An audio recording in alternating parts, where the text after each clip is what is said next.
KPBS On Demand is supported by Fleet Science Center's newest exhibit, Survival of the Slowest. See firsthand how nature's smallest, slowest, and weakest creatures can not only survive, but thrive in the wild. Open May 24th through September 1st. Learn more at fleetscience.org.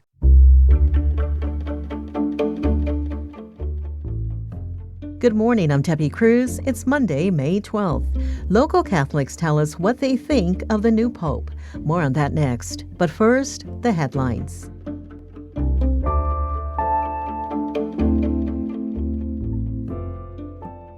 Our Lady of Guadalupe Parish in Logan Heights has joined churches across the country in suing the federal government. They want to protect schools, hospitals, and churches from immigration enforcement. For years, those were considered off limits for raids and arrests, but the Trump administration ended that policy in January. The legal complaint says that has turned sacred spaces into, quote, sources of extreme anxiety rather than places of healing. Our Lady of Guadalupe calls itself an immigrant parish. Until recently, it ran a migrant shelter out of its community room.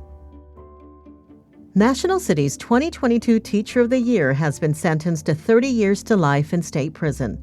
36-year-old Jacqueline Ma pled guilty to 4 sex crimes against preteen children. She taught at Lincoln Acres Elementary School before being arrested in 2023.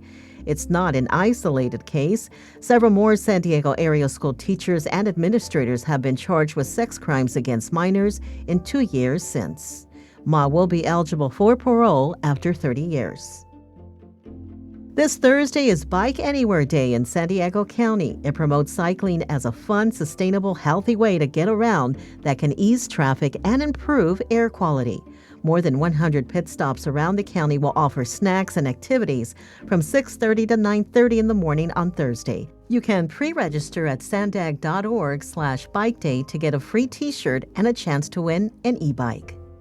From KPBS, you're listening to San Diego News Now. Stay with me for more of the local news you need.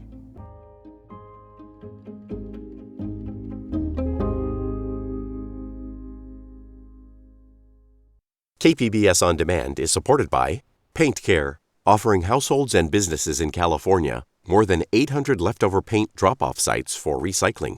Quantities of 100-plus gallons of paint may qualify for a large volume pickup. Learn more at paintcare.org.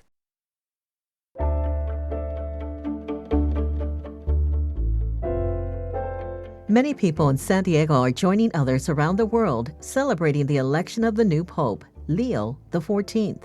Reporter John Carroll talked to some young Catholics and found out about a special connection the new pontiff has to San Diego. When he was a priest and prior to the Order of St. Augustine, Father Robert Prevost visited St. Augustine High School in San Diego in 2012 on the occasion of the school's 90th anniversary. St. Augustine's principal James Horn released a statement which says in part, "To now see him step onto the balcony of St. Peter's Basilica as the 267th Pope is nothing short of humbling. A fellow Augustinian and man of deep faith, his presence at Saints left a lasting impression, and now his papacy begins with that same spirit of service, wisdom, and humility." On the campus of the Roman Catholic University of San Diego, we found a mixture of joy and hope surrounding the election of Chicago native Robert Prevost to the papacy. Here's first-year student Alan Hickerson. I think that he's a great choice. Not a lot of people saw him as the choice for Pope. USD Vice President for Mission Integration Michael Lovett Collier says the former Cardinal Prevost is the perfect choice to be Pope. Leo XIV is from the United States, but he's only spent 1/3 of his life here. So he's not only a U.S. citizen, he's also a citizen of Peru, very much a multicultural, multilingual person. One of my colleagues described him as an American Pope with a Latin American heart. Lovett Collier says Leo will have a say in who the new Catholic Bishop of San Diego is. The position was left vacant after Pope Francis reassigned Cardinal McElroy to the Archdiocese of Washington. John Carroll, KPBS News.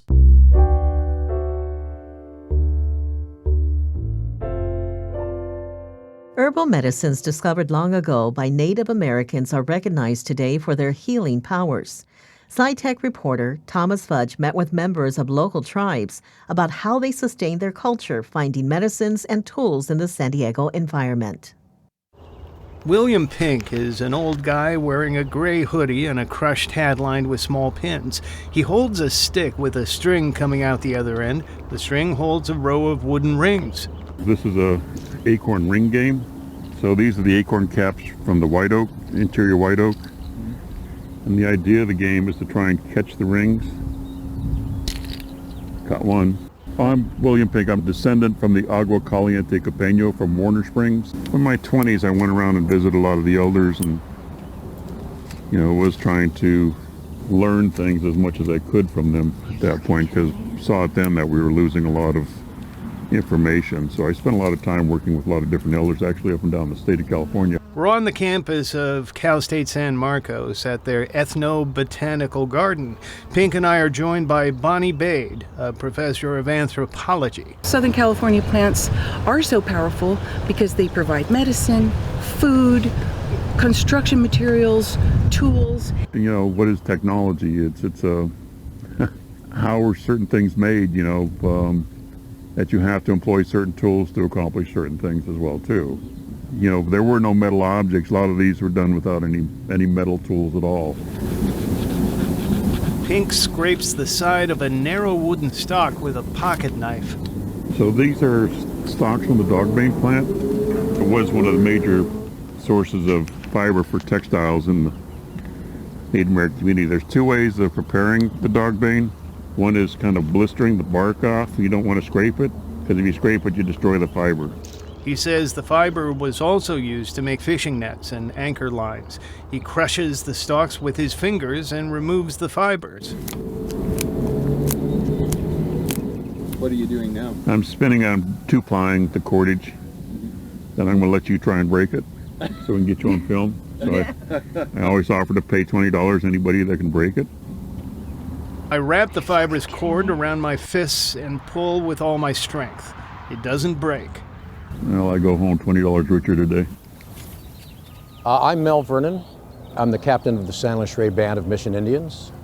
We're a Luiseño tribe here in the Oceanside Vista area. I meet Mel Vernon on a protected plot of land in Vista, surrounded by tract homes and mountain peaks, where we find a sacred stone called Indian Rock. We're in a place here in Vista, undisclosed. Our tribe is the stewards of this big rock behind me, called Indian Rock. The red ochre drawings on it from young women that had performed their puberty rites, so to take their place in the tribe. My name is Michael Serta. I'm a tribal member of the San Luis Rey Band of Luiseño Mission Indians. I've been kind of known in the tribe as the plant person. We have about at least 65 plants here on this lot, and there's a third of them are medicinal. And science today is telling us that our ancestors were using them in the correct way. But sure enough, there's chemicals in there that they know that do the healing. Anti-inflammatories, antibacterial. Like California sagebrush, Artemisia californica. He says it's an anti-inflammatory and a disinfectant. He stands in front of a bush with yellow flowers. People out there know it as the common name as elderberry. It's medicinal.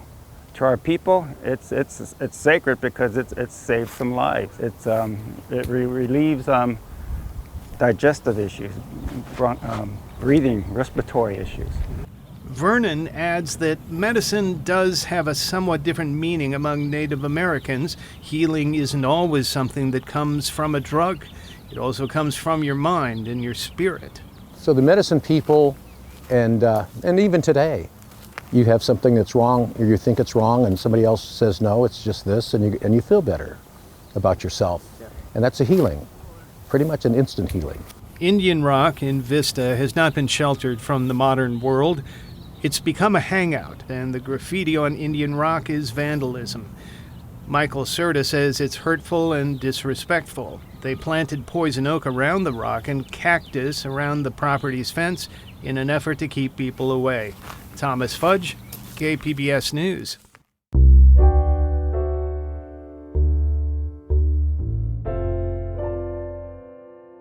Carlsbad has a long-standing ban on new drive-thrus in the city. But as North County reporter Alexander Nguyen tells us, the City Council recently approved a policy that could pave the way for more. Since 1998, the only drive-thrus in Carlsbad have been ones that were already there before the ban. Recently, the City Council voted 3-2 for a policy that would allow for more without lifting the ban. It lets the city issue conditional use permits and zoning amendments for individual locations. Brett Schanzenbach with the Carlsbad Chamber of Commerce calls that winning the battle but not the war, because there's no guarantee the permits would be approved. This particular avenue that they've chosen is definitely going to only have limited people even start it because of the time involved, the money involved, and how the onerous is all on the business itself. He says some developers who can't open new drive-thrus are hesitating. Alexander Nguyen, KPBS News. What would you do if someone gave you $1 million, no strings attached? In 2021, a local nonprofit actually got $1 million from billionaire Mackenzie Scott. Reporter Melissa May told you about the David's Harp Foundation when they first found out about the donation. She recently checked in to see how they spent their 7-figure gift. Welcome to the Transformation Home. Come on in, let's go. For Adrian Quintero, his home for the last 8 months represents something bigger. A true loving ecosystem, like a thriving, I think I look at like plants. There's a lot of plants around here. And I think if you look at a plant that, might be dehydrated or doesn't have enough food, you put it in an ecosystem that's thriving and it's really able to transform it. He says the Transformation House ecosystem creates a safe community for youth exiting the juvenile justice system, helping prepare them for the future. What I've been able to see is through a lot of students, they're able to come in and not really understand what they need, but are able to be transformed by community and love and stability in this place, while also setting them up for the future. Quintero is the house manager, helping residents learn how to live independently. What it looks like to prep food and actually make your own food, that's a thing. Doing laundry all the time, what does that look like? Cleaning up, doing house chores. And so sometimes as a young person, it's hard to do all these things. And so you need just somebody to be like, hey, all right, guys, we're gonna do this. It's all part of a program run by the David's Harp Foundation. In addition to giving youth at risk of homelessness a place to live, they teach them essential skills and job training through music and media. Building relationships through art, earning relationships, and then walking kids back into the community with a trusted adult, a mentor to help them walk them through the process of probation. And really, that's the heart of what this is. David's Harp is Brandon Stepp's vision. The challenges of young people as they come back into community from juvenile detention are a lot. Everything from literally from housing to workforce and job things, but also really connection and relationship. In 2021, billionaire Mackenzie Scott selected David's Harp to receive a $1 million gift, no strings attached. At first, Stepp didn't know what to do with it. Then one day, So I was driving downtown, coming down the 94 freeway, coming to our BizPod program where young people are building businesses. And at the time, a little over 60% of those kids were experiencing homelessness. And so you had kids that were coming, showing up, bringing their full self, investing in the skills that they needed to run businesses, but having to figure out where to sleep at night. Sleeping in cars, sleeping in friends' couches and couch surfing. And it just dawned on me, like, we need to be able to build an infrastructure where these kids can really launch out from a house into their own housing. We needed our own house. So that's what we did. We purchased a home. Currently, 4 youth live at the house, and there are plans for expanding it into a village. They're able to pay $500 a month in rent. That $500 is saved for them in escrow. And after 12 months, they get all of it back as first, last, and moving on their own space.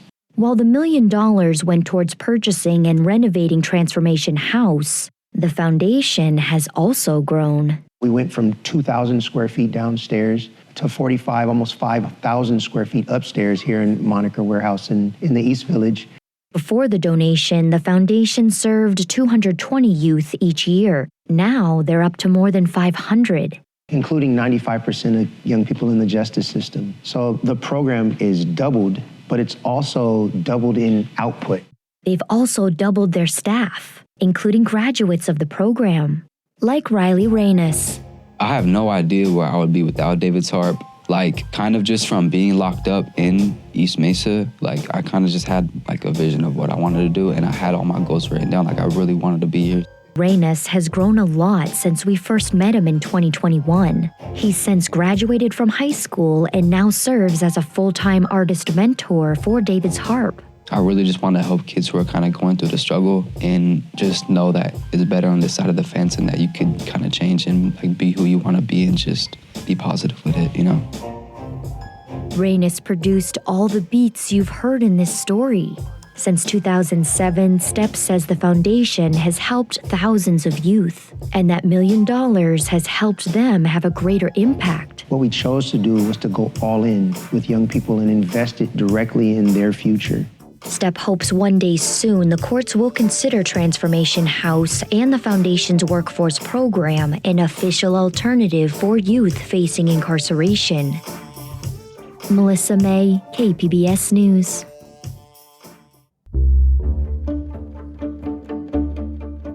That's it for the podcast today. As always, you can find more San Diego news online at kpbs.org.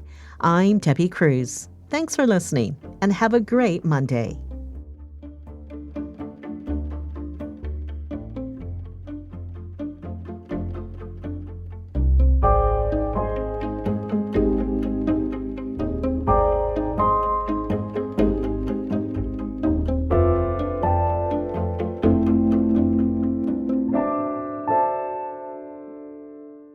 KPBS On Demand is supported by Latino Legacy Foundation, presenting their Storyteller series, Reach for the Stars with Ellen Ochoa, the first Latina astronaut. Welcome Serenade by the all-female mariachi Amapolas, Sunday, June 29th. More at latinolegacyfoundation.org.